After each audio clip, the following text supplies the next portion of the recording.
आता आपण उदाहरण बघणार आहोत व्हेंचुरी मीटरचं. तो व्हेंचुरी मीटर हा एक डिव्हाइस असतो जो डिस्चार्ज मेजर करून देतो पाईपमधला. तो पाईपमध्ये एखादा समजा फ्लूइड असेल, वॉटर असेल, ऑइल असेल, त्याचा जो फ्लो आहे तो आपल्याला मेजर करून देतो, डिस्चार्ज आपल्याला मेजर करून देतो. तो व्हेंचुरी मीटर 30 सेंटीमीटर डायमीटर आहे. तो आपण बाण मारला. व्हेंचुरी मीटरचा 30 सेंटीमीटर डायमीटर आहे इंट्रान्सला आणि 10 सेंटीमीटर डायमीटर आहे थ्रोटला. तर याचा मिनिंग लगेच कळायला पाहिजे. याचा अर्थ काय आहे की समजा हा पाईप आहे, अशा पद्धतीने व्हेंचुरी मीटर आपल्याला दिसायला भेटतो. ठीक आहे, तो व्हेंचुरी मीटर असं दिसायला भेटेल. याला बोलतात इंट्रान्स, याला बोलतात थ्रोट. तो इंट्रान्सचा जो एरिया असतो त्याला कॅपिटल एने दाखवतात, थ्रोटचा एरिया छोटा एने दाखवतात. ठीक आहे, तो मग आपण सुरुवातीला काय करूया, व्हेंचुरी मीटर 30 सेंटीमीटर डायमीटरचा देतो आहे. तो तुम्हाला कॅपिटल डी देतोय ना बाळांनो, तो 30 सेंटीमीटर. मग कॅपिटल एरिया तुम्ही फाइंड आउट करून घ्या. तर यालाच की आपण A1 बोलूया. याला कॅपिटल एरिया बोलताय, त्याला A1 बोलायची गरज आहे, कारण मी फॉर्म्युला तसा लक्षात ठेवला आहे. तर A1 कसा काढणार सांगा. याला D1 म्हणा.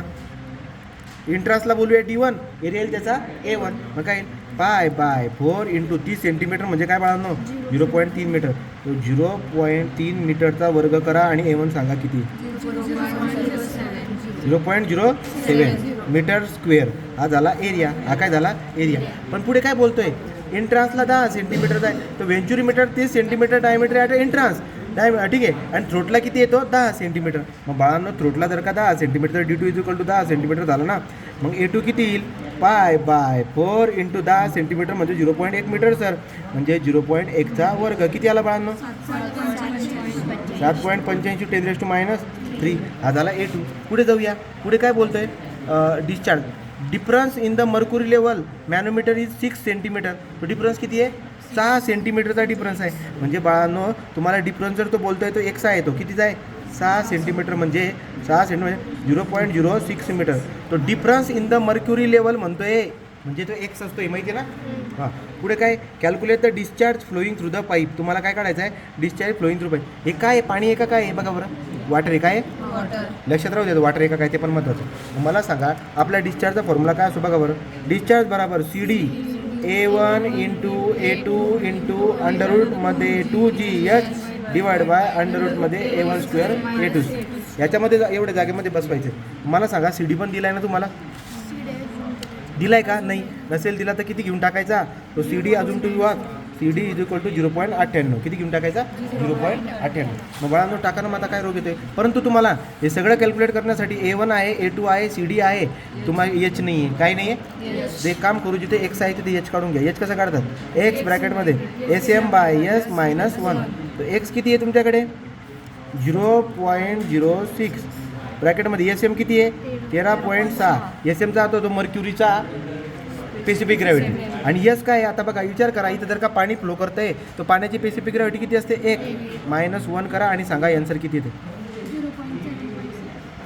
तो किती येते 0.756 मीटर. डन का. मग टाका ना बाळा आता डिस्चार्जचा फॉर्म्युला 0.7. तो CDची व्हॅल्यू किती आहे 0.98.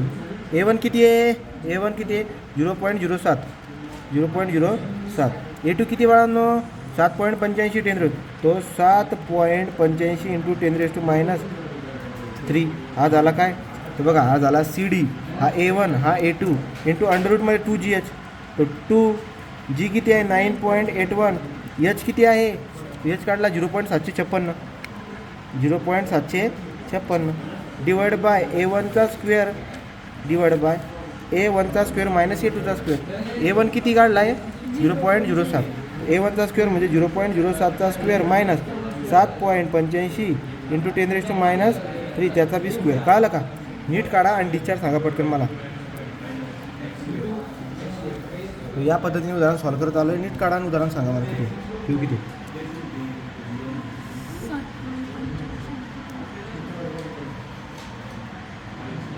किती आलं 0.029 मीटर क्यूब पर सेकंड. हे उदाहरण आपलं झालेलं आहे. ओके का.